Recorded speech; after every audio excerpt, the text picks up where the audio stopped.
بسم اللہ الرحمن الرحیم۔ جس رات حضور صلی اللہ علیہ وسلم اکیلی ہی فلسطین پہنچے، دوستو ہمارے حضور صلی اللہ علیہ وسلم پر زندگی میں اتنی زیادہ مصیبتیں آئیں کہ اگر وہ دن پر ڈال دی جاتی تو وہ بھی رات ہو جاتا، اگر اتنی مصیبتیں آسمان پر ڈال دی جاتی تو وہ بھی برداشت نہ کر پاتا، اگر زمین پر اتنی مصیبتیں ڈال دی جاتی تو وہ بھی کانپ اٹھتی۔ لیکن اللہ تعالیٰ نے ہمارے حضور صلی اللہ علیہ وسلم کا دل اتنا زیادہ مضبوط بنایا تھا کہ آپ نے ان سبھی غموں کو برداشت کیا اور ایک پل کے لیے بھی اسلام کی دعوت کو نہ چھوڑا۔ جس وقت حضور صلی اللہ علیہ وسلم نے مکہ میں اپنی نبوت کا اعلان فرمایا تو سارے مکہ والے آپ کے دشمن بن گئے۔ ابھی تک جو لوگ آپ صلی اللہ علیہ وسلم کو سچا اور ایماندار کہا کرتے تھے وہ بھی آپ کو گالیاں دینے لگے، کوئی آپ کے پاس نہ بیٹھتا۔ جن لوگوں کو بھی آپ سمجھانے جاتے تو وہ دور سے ہی پتھر مارنے لگتے، کبھی کوئی آپ کے چہرے پر تھوک دیتا، کبھی زمین سے مٹی اٹھا کر پھینک دیتا۔ اور آپ صلی اللہ علیہ وسلم پورا دن ایک ایک آدمی کو سمجھاتے کہ اے میرے بھائی، اللہ پر ایمان لے آؤ، اس کے علاوہ کوئی معبود نہیں۔ لیکن صبح سے شام ہو جاتی مگر مکہ میں کوئی ایک انسان بھی آپ صلی اللہ علیہ وسلم کی بات سننے کے لیے تیار نہ ہوتا۔ حضور صلی اللہ علیہ وسلم کا بچپن سے نہ تو کوئی بھائی تھا اور نہ ہی کوئی بہن۔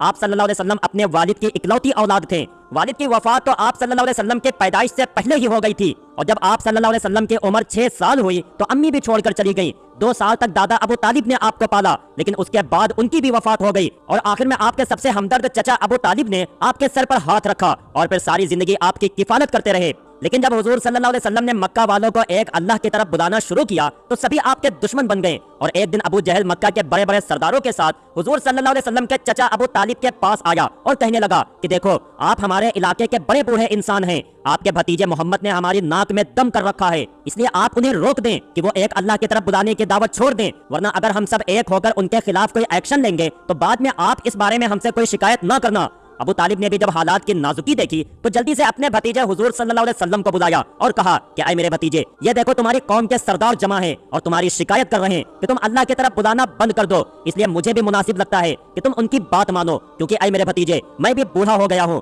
تم بھی تھوڑا گھر والوں کا خیال رکھو اور اپنے کام کاج پر دھیان دو۔ حضور صلی اللہ علیہ وسلم نے جس وقت اپنے چچا ابو طالب کی زبان سے یہ باتیں سنی تو آنکھوں میں آنسو بھر آئے اور کہنے لگے کہ اے میرے چچا جان، اگر یہ دنیا والے میرے ایک ہاتھ میں سورج اور دوسرے ہاتھ میں چاند رکھ دیں اور کہیں کہ میں اللہ کی طرف بلانا چھوڑ دوں تو میں ایسا ہرگز نہیں کروں گا۔ اور اس کے بعد حضور صلی اللہ علیہ وسلم روتے ہوئے کمرے سے باہر نکل گئے تو یہ دیکھ چچا ابو طالب کا بھی دل پگھل گیا، اور بعد میں حضور صلی اللہ علیہ وسلم کو پاس بلا کر کہا کہ اے میرے بھتیجے، تم کو جو کرنا ہے کرتے رہو، میں مرتے دم تک تمہارا ساتھ نہیں چھوڑوں گا۔ لیکن اللہ کی قدرت کو تو کچھ اور ہی منظور تھا۔ اس واقعے کے کچھ ہی دنوں بعد اچانک حضور صلی اللہ علیہ وسلم کے سب سے ہمدرد بیوی حضرت خدیجہ کی بھی وفات ہو گئی، اور اس کے کچھ ہی دنوں بعد چچا ابو طالب کی بھی وفات ہو گئی، کہ جس کی وجہ سے آپ صلی اللہ علیہ وسلم بالکل ٹوٹ کر رہ گئے، کیونکہ یہ دونوں حضرات آپ صلی اللہ علیہ وسلم کے لیے ایک ایسا سہارا تھے کہ جن کی باتوں سے حضور صلی اللہ علیہ وسلم کا دل مضبوط رہتا۔ لیکن اب دونوں نے ہی ایک ساتھ چھوڑ دیا۔ 4 بڑی بڑی لڑکیاں تھیں، ان کی بھی ذمہ داری اب پوری طرح آپ صلی اللہ علیہ وسلم کے اوپر آ گئی، اور دوسری طرف اللہ کا حکم تھا کہ اے میرے پیارے نبی، زندگی میں چاہے جیسے بھی حالات آئیں، آپ کو اسلام کی دعوت سے نہیں رکنا ہے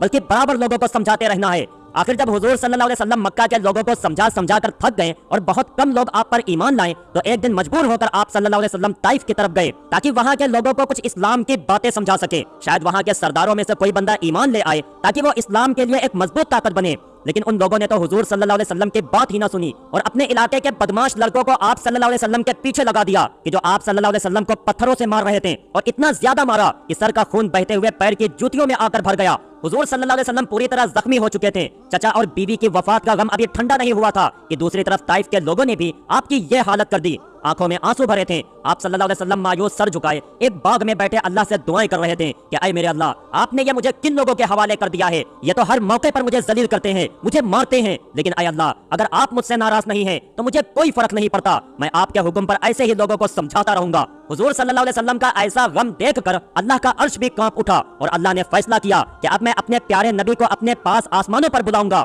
آخر جب رات ہوئی اور حضور صلی اللہ علیہ وسلم بستر پر لیٹے تو اچانک حضرت جبریل علیہ السلام ایک تیز رفتار سواری لے کر آپ صلی اللہ علیہ وسلم کے پاس پہنچے اور کہا کہ اے اللہ کے حبیب، اللہ نے آپ کو اپنے پاس بلایا ہے۔ اور پھر حضور صلی اللہ علیہ وسلم حضرت جبریل کے ساتھ براق پر سوار ہو کر سب سے پہلے فلسطین کی مسجد اقصیٰ گئے۔ مسجد اقصیٰ میں اس وقت سارے نبی جمع تھے۔ اللہ کے پیارے حبیب حضور صلی اللہ علیہ وسلم کو دیکھتے ہی تمام نبیوں نے آگے بڑھ کر آپ کا استقبال کیا، اور پھر حضور صلی اللہ علیہ وسلم نے سارے نبیوں کو 2 رکعت نماز پڑھائی۔ اس کے بعد آپ صلی اللہ علیہ وسلم حضرت جبریل علیہ السلام کے ساتھ معراج کے سفر پر گئے۔